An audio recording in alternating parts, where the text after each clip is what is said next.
السلام علیکم dear students, ہم ابو جعفر منصور پڑھ رہے تھے۔ اس کے 3 لیکچر پہلے ہو چکے ہیں۔ بنیادی طور پر پہلا کوسچن ابو جعفر منصور کی مشکلات، یہ بالکل ایک انڈیپینڈنٹ تھا۔ ہم نے ابو جعفر منصور کے دور کے اہم واقعات بیان کرے۔ اس کی پہلے 2 ویڈیو اپلوڈ ہو چکی ہیں، جن میں پہلے حصے میں ابو جعفر منصور کے دور کی بغاوتیں ہیں، دوسرے حصے میں بھی بغاوت ہے، لیکن وہ امام نفس زکیہ کی بغاوت۔ امام نفس زکیہ نے ابو جعفر منصور کے زمانے میں جو خروج کیا تھا، اس کا ایک الگ بھی کوسچن امتحان میں آتا ہے، لہٰذا اس پوری بغاوت کو الگ سے بیان کیا گیا۔ آج ہم اسی کوسچن نمبر 2 یعنی ابو جعفر منصور کے دور کے اہم واقعات بیان کریں۔ اس کا تیسرا حصہ اس لیکچر میں پیش کیا جائے گا، اور اس میں ابو جعفر منصور کے دور کی فتوحات شامل ہوں گی اور چند ایک جو اہم واقعات اس کے دور میں رونما ہوئے۔ تو اس طرح یہ کوسچن آج کمپلیٹ ہو جائے گا۔ اگر آپ کو یہ سوال اس طرح سے آئے کہ ابو جعفر منصور کے دور کے اہم واقعات بیان کریں، تو امام نفس زکیہ کی بغاوت آپ بہت ہی مختصر کر کے ایک ہیڈنگ کی صورت میں بیان کریں، لیکن اگر وہ الگ سے آئے تو اس کے لیے وہ پورا کوسچن جو ہے وہ تیار کیا گیا۔ اگر یہ سوال اس طرح سے بھی آئے کہ ابو جعفر منصور کے دور کی بغاوتیں بیان کریں، تو اس کا جو ویڈیو کا پہلا حصہ ہوگا اس میں صرف اسی کو شامل کیا جائے گا، اور اگر ساتھ فتوحات بھی پوچھی جائیں تو پھر جو آج کوسچن ویڈیو میں بیان کیا جائے گا وہ بھی اس کا حصہ ہوگا۔ تو کوسچن کی نوعیت کو دیکھتے ہوئے آپ نے اس کا کون سا پارٹ اس میں شامل کرنا ہے، یہ فیصلہ اس کے سوال کے مطابق ہوگا۔ اور جہاں تک فتوحات کا تعلق ہے، اس سلسلے میں یہ بات یاد رکھیں کہ بنو عباس کے دور میں کوئی علاقے فتح نہیں ہوئے تھے، نہ ہی کوئی نئے ملک فتح کیے گئے۔ جب بھی بنو عباس کے کسی خلیفہ کی فتوحات کا ذکر کیا جائے گا تو بنیادی طور پر جو علاقے بنو عباس کی حکومت میں شامل تھے، ان میں سے کسی کو جب کسی نے الگ کرنے کی کوشش کی تو ان کو پھر سے واپس لیا گیا، یا سرحدی علاقوں پر اگر کسی نے حملہ کر کے سرحدوں کے اندر آ کر کسی علاقے پر قبضہ کیا تو کوشش کی گئی کہ اس کو واپس لیا جائے۔ تو یہاں جن فتوحات کا ذکر کیا جائے گا یہ بنیادی طور پر وہی سارے علاقے ہیں جو پہلے بنو امیہ کی حکومت کا حصہ تھے، پھر بنو عباس کی حکومت کا حصہ بنے، لیکن وہاں کے لوگ اور حکمران چاہتے تھے کہ وہ کسی طرح سے مرکز سے اپنے آپ کو الگ کر کے ان علاقوں کو ایک خود مختار ریاستوں میں تبدیل کریں۔ تو جس علاقے نے سب سے پہلے کوشش کی وہ تھا سندھ، لہٰذا ابو جعفر منصور کے دور میں سندھ کی بھی تسخیر پھر سے کی گئی۔ سندھ وہ علاقہ تھا جو ولید بن عبد الملک بنو امیہ کے دور میں 712 عیسوی میں محمد بن قاسم نے فتح کیا تھا اور یہاں راجہ داہر کو شکست دی تھی۔ اس وقت جو سندھ کی حدود تھیں وہ ساحل سمندر سے لے کر ملتان تک وسیع تھیں۔ یہ ایک بہت بڑی ریاست تھی جس میں صوبہ سندھ اور جنوبی پنجاب تقریباً سارا اس میں شامل تھا۔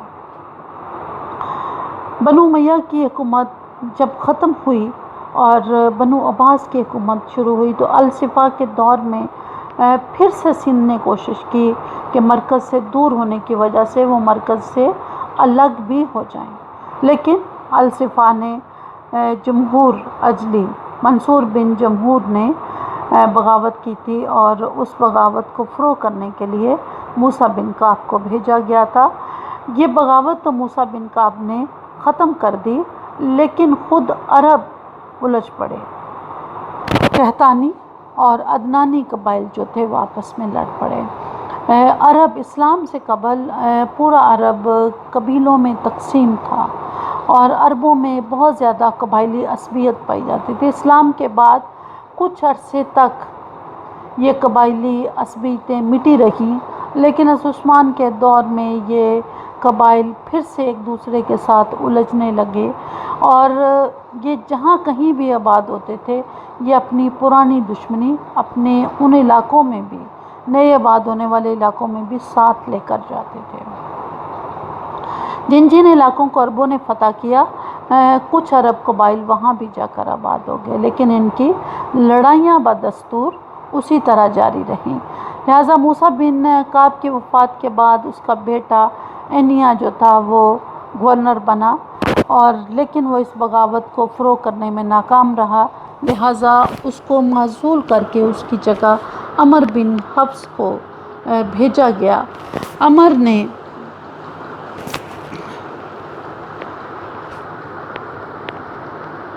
اینیا نے جب عمر کو بھیجا گیا تو اس تبدیلی کے خلاف بغاوت کی۔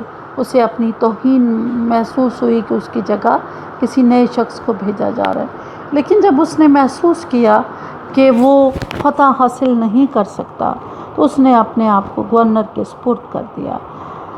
جب اس کو ابو جعفر منصور کے پاس بغداد کی طرف لے کر جایا جا رہا تھا تو پھر وہ راستے سے فرار ہو گیا، لیکن ایک عرب قحطانی قبیلے سے جس کا تعلق تھا اس نے اس کا سر کاٹ کر ابو جعفر منصور کے حوالے کر دیا، اور اس طرح یہ بغاوت جو تھی اینیا کی ختم ہوئی۔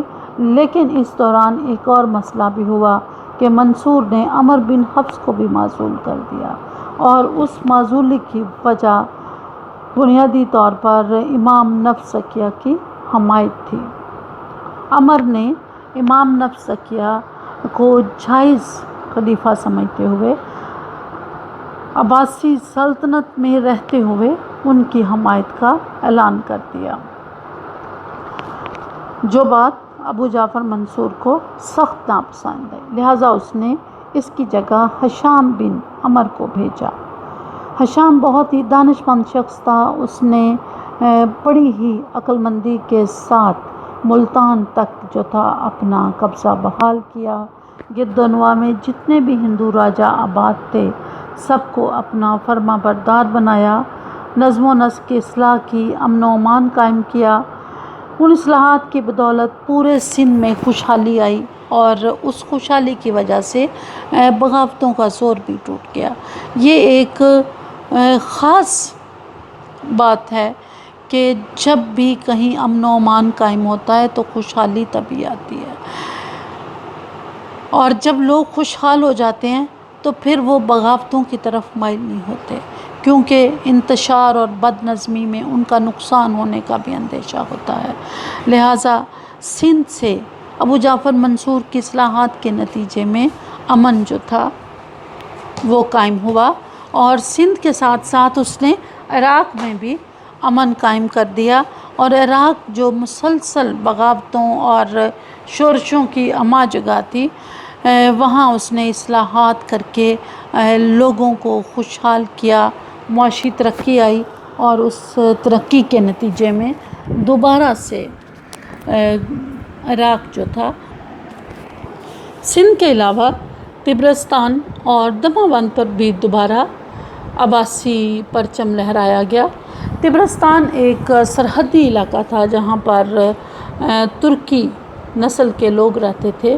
یہ لوگ قبیلوں کی صورت میں رہتے تھے اور اپنے اپنے سردار کے ماتحت اپنی زندگی گزارتے تھے، یعنی یہاں بھی قبائلی نظام تھا، اور جہاں بھی قبائلی نظام اس طرح سے ہوتا ہے تو لوٹ مار ڈاکہ زنی وہاں کا ایک عام پیشہ ہوتا ہے، لہٰذا یہ لوگ بھی لوٹ مار کرتے، شورشیں برپا کرتے۔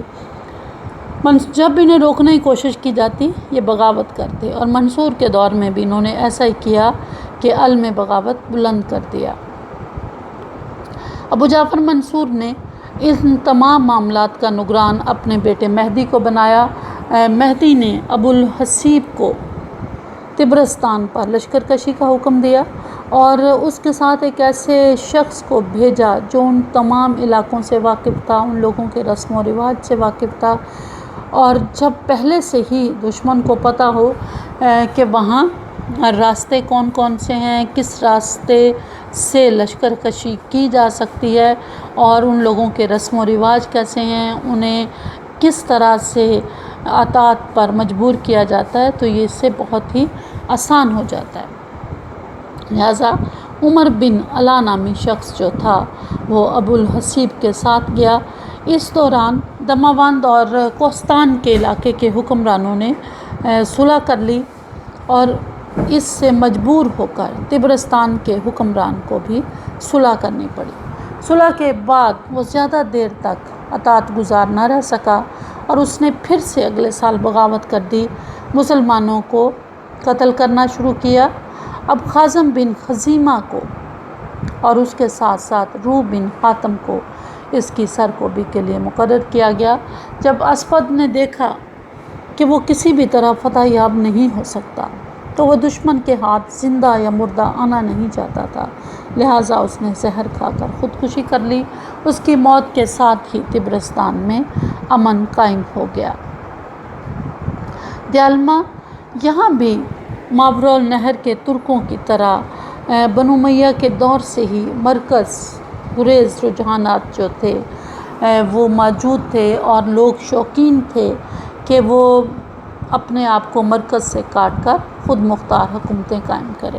لہٰذا منصور کے دور میں 143 ہجری میں انہوں نے بغاوت کی، مسلمانوں کی کثیر تعداد کو یہاں انہوں نے قتل کیا۔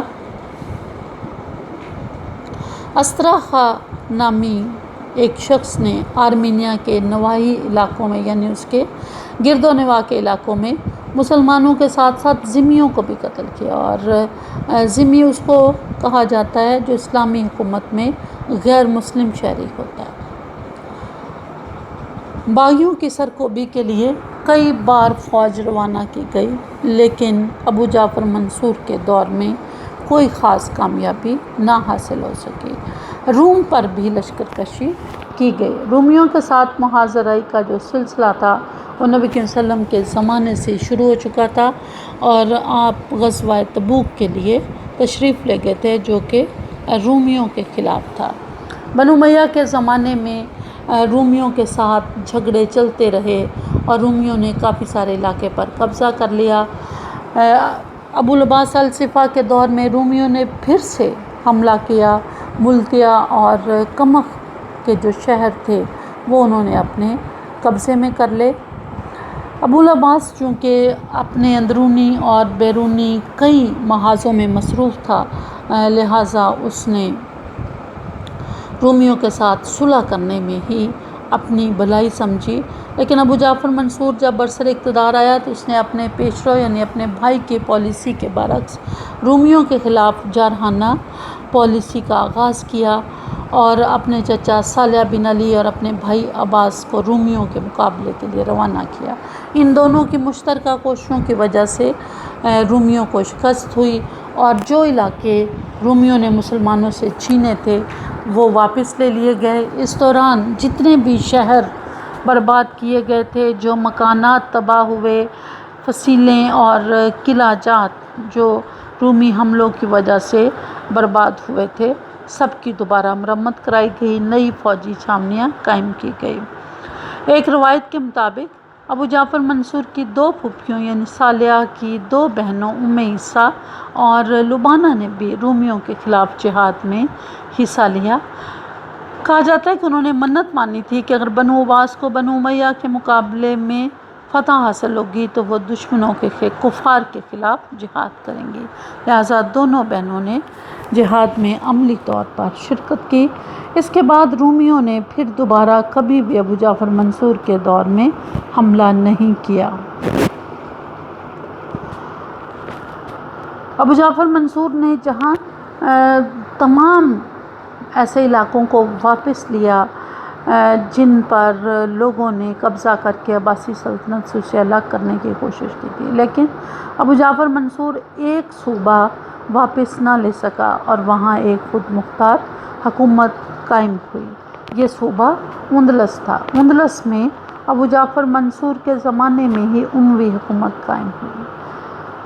بنو عباس نے تمام بنو امیہ کو قتل کر دیا، اور اس دوران ایک اموی عبد الرحمن الداخل کسی طرح اپنی جان بچانے میں کامیاب ہوا، اور وہ بھاگ کر پہلے افریقہ پہنچا۔ افریقہ میں اس کا نونہال تھا۔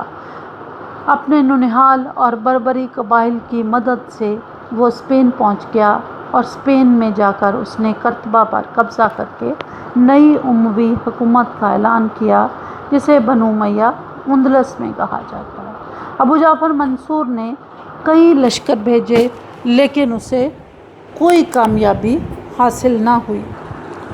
ابو جعفر منصور نے جتنے بھی لشکر بھیجے تمام کے تمام ناکام ہوئے، بلکہ ایک لشکر کی عبد الرحمن نے یہ حالت کی کہ سب کے سر کاٹ کے بوری میں بند کر کے ابو جعفر منصور کو بطور تحفہ بھیج دیے، اور جب اس نے ان بوریوں کے منہ کھولے تو وہ کانپ اٹھا، اور اس نے بے ساختہ کہا کہ خدا کا شکر ہے کہ ہمارے اور اس کے درمیان سمندر حائل ہے۔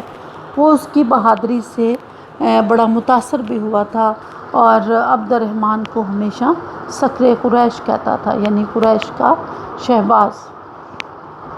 ابو جعفر منصور کے بعد اور اس کے اپنے زمانہ حکومت میں پھر دوبارہ کبھی بھی کسی نے اندلس پر حملہ نہیں کیا۔ اندلس عملاً عباسیوں سے الگ ہو کے ایک خود مختار حکومت وہاں قائم ہوئی، جو کہ 300 سال تک قائم رہی، اور اس حکومت نے بہت ہی علم و ادب میں، تہذیب و تمدن میں شاندار کارنامے سر انجام دیے، اور بنو امیہ کے اس دور کو تاریخ اسلام کا سنہرا دور سمجھا جاتا ہے، اور قرطبہ جو کہ ان کا دارالحکومت تھا اسے ڈائمنڈ آف دا ورلڈ کہا جاتا تھا۔ بہرحال منصور اندلس میں فتح حاصل نہ کر سکا اور وہاں ناکام رہا، اور اندلس اس کی سلطنت سے الگ ہو گیا۔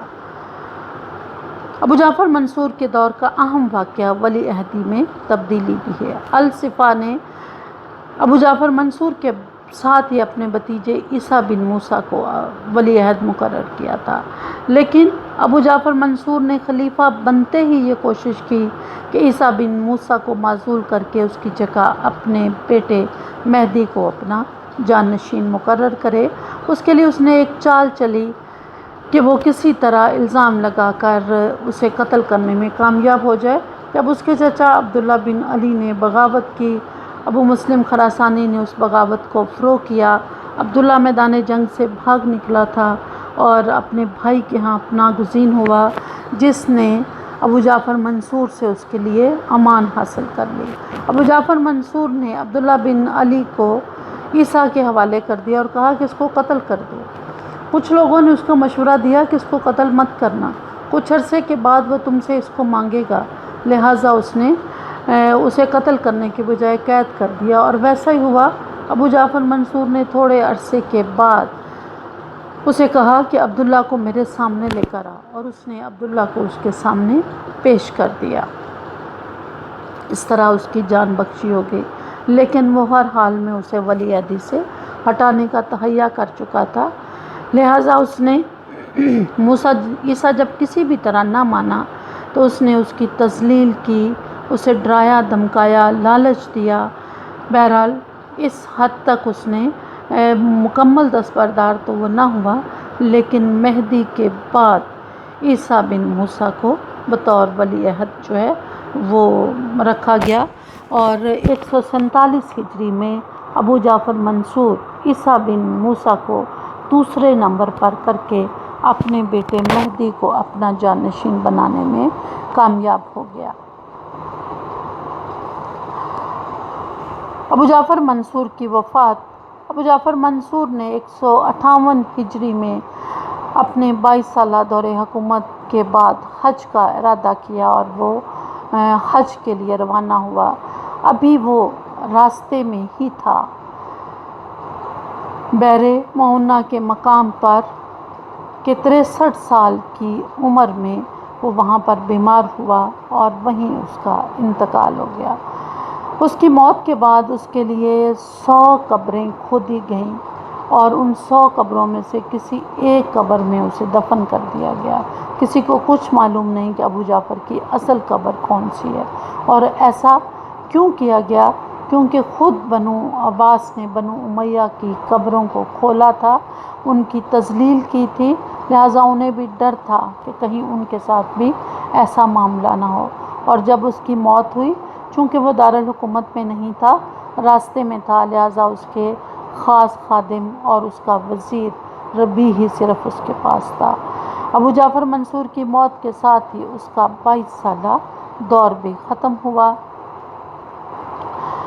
ابو جعفر منصور نے اپنی وفات سے قبل اپنے بیٹے مہدی کے نام ایک وصیت لکھوائی تھی، اور اس وصیت کو لکھوانے کے بعد اس نے اپنے ایک خاص صندوقچے کا ذکر کیا تھا جسے وہ ہر وقت اپنے پاس رکھتا تھا، لیکن اسے یقین نہیں تھا کہ مہدی اس کی وصیت پر عمل کرے گا، اور بالکل ایسا ہی ہوا۔ مہدی نے ابو جعفر منصور کی وصیت پر کوئی عمل جو تھا وہ نہیں کیا اور اپنی مرضی سے حکومت کی۔ ابو جعفر منصور کا عہد ایک کامیاب دور شمار کیا جاتا ہے۔ اپنے 22 سالہ دور میں اس نے اپنے خلاف ہونے والی ہر بغاوت کا خاتمہ کیا، اس کے ساتھ ساتھ انتشار اور بد نظمی کو ختم کر کے امن و امان قائم کیا، باقاعدہ نظام حکومت قائم کیا، اور خزانے کو اس حد تک بھر دیا کہ اس کا جانشین اپنے دور میں کئی اصلاحات کرنے میں کامیاب ہوا۔ ان تمام عوامل کی وجہ سے ابو جعفر منصور کو بنو امیہ کا حقیقی بانی کہا جاتا ہے۔ اس کی وفات کے ساتھ ہی یہ عہد جو ہے وہ ختم ہو جاتا ہے۔